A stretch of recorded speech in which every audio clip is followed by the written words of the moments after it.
আমি এখনই রেডি আছি, এখনই রেডি কি হতে, নিজের জীবন বিয়ে দিতে। কার হুকুমের সামনে? আল্লাহর হুকুমের সামনে। যেহেতু আল্লাহ বলেছে সন্তান জানতো এটা কোনো সাধারণ মানুষ না, আমার বাবা হচ্ছে নবী, আমার বাবার স্বপ্ন হচ্ছে এই সমতুল্য।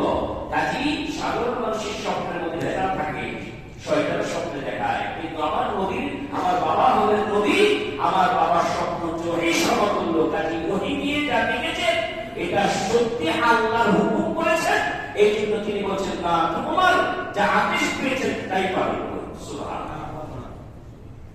আল্লাহ জানিয়ে দেন যখন দুজনের মত ব্যক্ত করলো, একজন জবাই করার মত ব্যক্ত করলো, আর একজন জবাই হয়ে যাওয়ার জন্য মত ব্যক্ত করলেন, তখনই আমার আল্লাহ তাআলা বলেন ফালাম্মা আসলামা ওয়া তাল্লাহু লিলজাবিন। আল্লাহ তাআলা বলেন যে ফালাম্মা আসলামা, দুজনই আত্মসমর্পণ করলো।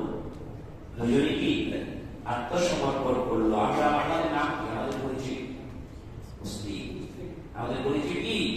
মুসলিম। মানে কি? আত্মসমর্পণ করবে আল্লাহ প্রত্যেকটি বিধানকে মেনে নিঃশর্তভাবে এই মুসলিম, নিঃশর্তভাবে কোনো শর্ত নাই আল্লাহর সাথে নামাজ পড়া করো, কত ওয়াক্ত পাঁচ ওয়াক্ত করতে হবে,